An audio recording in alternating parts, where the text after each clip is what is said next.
Kasalanan bang mag-celebrate ng birthday?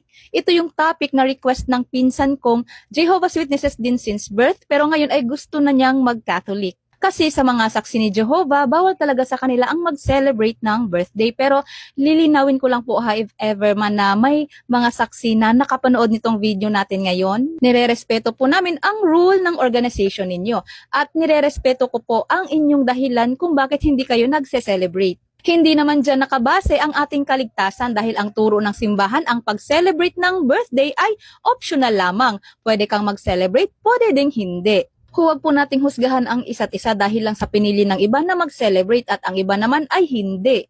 So ano nga ba ang reasons nila kung bakit hindi sila nagse-celebrate ng birthday?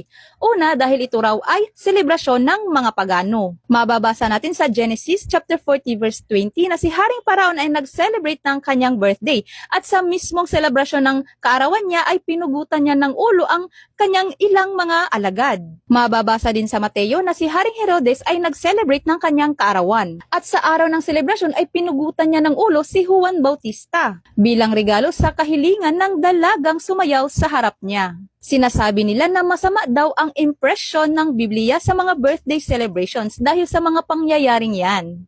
Pero kung iisipin natin mabuti, hindi ang pag-celebrate ng birthday ang kinukundina ng Biblia, kundi ang paggawa ng masama gaya ng mga ginagawa nilang pagpatay. Pwede naman tayong mag-celebrate ng birthday nang walang pinapatay. At isa pa, kahit ang mga alagad ng Diyos ay nagse-celebrate din ng kaarawan gaya ng pamilya ni Job. Job chapter 1 verse 4, ang kanyang mga anak na lalaki ay nagsisiparoon at nagpipista sa bahay ng bawat isa sa kanyang araw. At sila'y nagsusugo at kanilang inaanyayahan ang kanilang tatlong kapatid na babae upang kumain at uminom na kasama nila. Maraming mga Bible scholars nagsasabi na ang kaniyang araw dito ay tumutukoy sa kaarawan ng bawat anak ni Job. Kaya kahit mga alagad ng Diyos ay nagse-celebrate din ng kaarawan. Isa pa sa dahilan nila kung bakit ipinagbabawal nila ang pag-celebrate ng birthday dahil ang pag-celebrate daw ng birthday sa panahon ngayon ay puno ng inuman at paglalasing na siyang dahilan ng gulo sa okasyon. Pero base sa nakasulat, alam naman natin na ang pag-inom ng alak ay hindi kasalanan. Kailan ito nagiging kasalanan? Kapag tayo ay naglalasing. Ibig sabihin, ang pag-celebrate ng birthday ay hindi kasalanan. Ang kasalanan ay ang paglalasing. Pwede naman tayong mag-celebrate ng birthday nang hindi naglalasing, di ba? Bilang mga Kristiyano, bakit nga ba tayo nagse-celebrate ng birthday? Nagse-celebrate tayo dahil sa biyaya ng buhay. Mga Awit chapter 118 verse 24, ito ang araw na ginawa ng Panginoon. Tayo'y mga galak at magalak dito. Bawat araw ng ating buhay ay kaloob ng Diyos. Kasama na dyan ang araw ng ating kapanganakan. Kaya walang masama kung i-celebrate natin ito. Mga Awit 139 verse 13 to 14, sapagkat ikaw ang lumikha ng aking mga laman loob.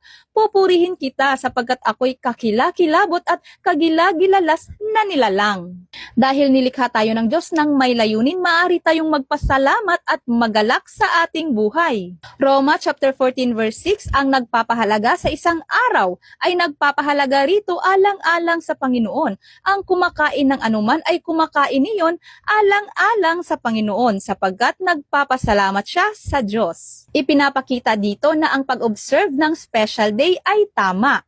Basta't ginagawa ito para sa Panginoon ng may pasasalamat.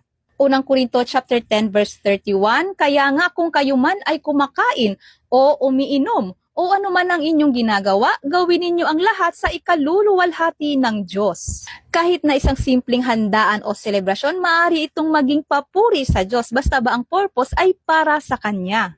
Hindi kasalanan ang mag-celebrate ng birthday kung ito ay may tamang intensyon. Ang intensyon naman talaga natin, di ba? Kaya tayo nagse-celebrate ng birthday ay para pasalamatan ang Diyos sa another year na ibinigay niya sa atin. Kaya walang mali dito. Ang mali ay kung nagiging daan ito ng kasamaan, gulo at labis na bisyo. Ang birthday ay paalala na tayo ay regalo ng Diyos sa mundong ito. At bawat taon ay pagkakataon para magbigay ng pasalamat at magbigay ng kagalakan sa iba.